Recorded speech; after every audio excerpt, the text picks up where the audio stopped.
Around the World in 80 Days by Jules Verne. Translated by George Makepeace Towell.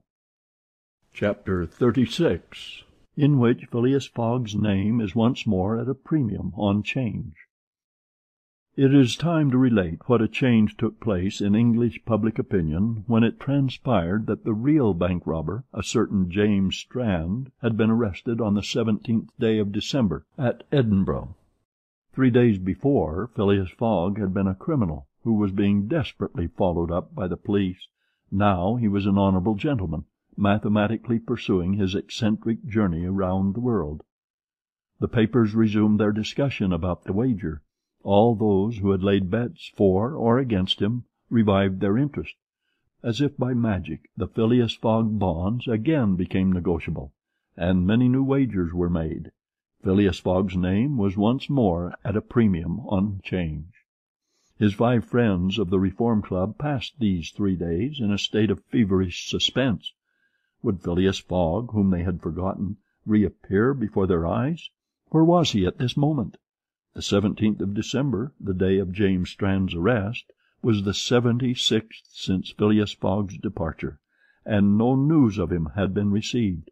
Was he dead? Had he abandoned the effort? Or was he continuing his journey along the route agreed upon? And would he appear on Saturday, the 21st of December, at 9:15 in the evening, on the threshold of the Reform Club saloon? The anxiety in which, for 3 days, London society existed cannot be described. Telegrams were sent to America and Asia for news of Phileas Fogg. Messengers were dispatched to the house in Savile Row, morning and evening. No news. The police were ignorant what had become of the detective, Fix, who had so unfortunately followed up a false scent.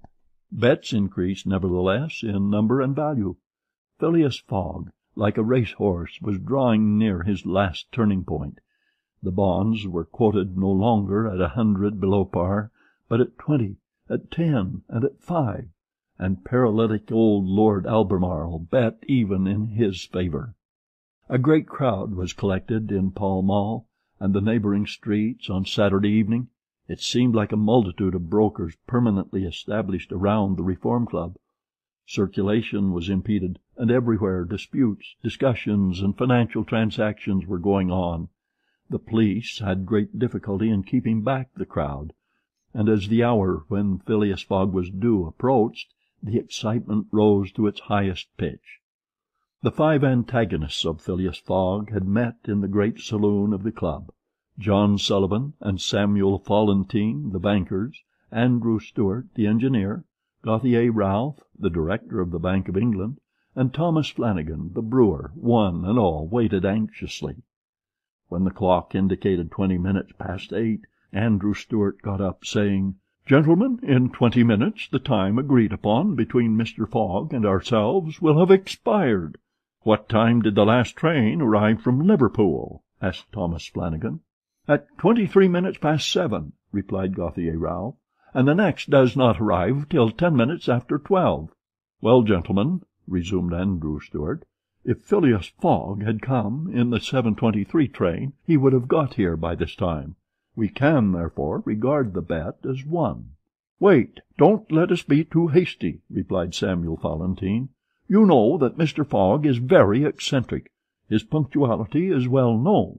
He never arrives too soon or too late, and I should not be surprised if he appeared before us at the last minute."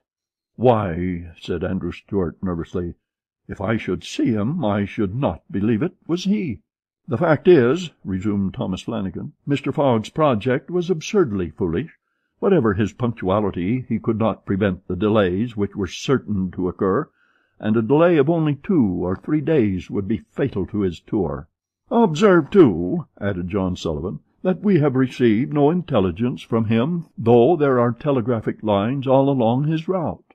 "He has lost, gentlemen," said Andrew Stuart. "He has 100 times lost. You know, besides, that the China, the only steamer he could have taken from New York to get here in time, arrived yesterday.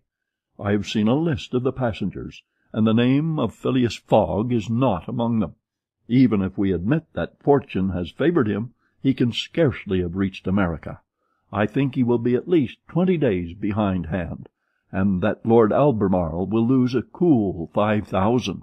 "It is clear," replied Gauthier Routh, "and we have nothing to do but to present Mr. Fogg's cheque at Baring's tomorrow." At this moment the hands of the club clock pointed to 20 minutes to 9.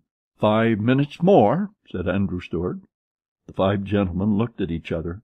Their anxiety was becoming intense, but not wishing to betray it, they readily assented to Mr. Falentine's proposal of a rubber.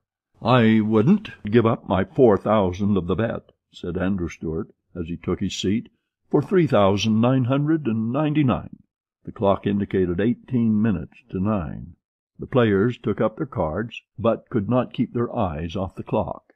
Certainly, however secure they felt, minutes had never seemed so long to them. 17 minutes to 9, said Thomas Flanagan, as he cut the cards which Ralph handed to him.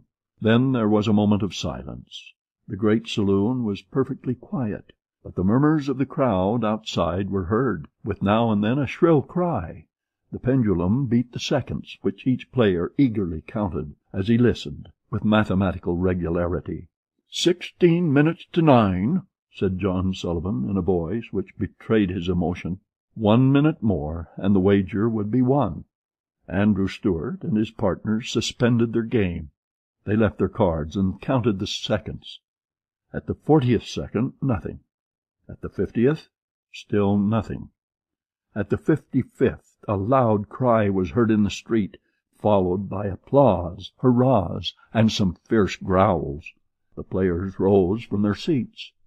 At the 57th second the door of the saloon opened, and the pendulum had not beat the 60th second when Phileas Fogg appeared, followed by an excited crowd who had forced their way through the club doors, and in his calm voice said, "Here I am, gentlemen."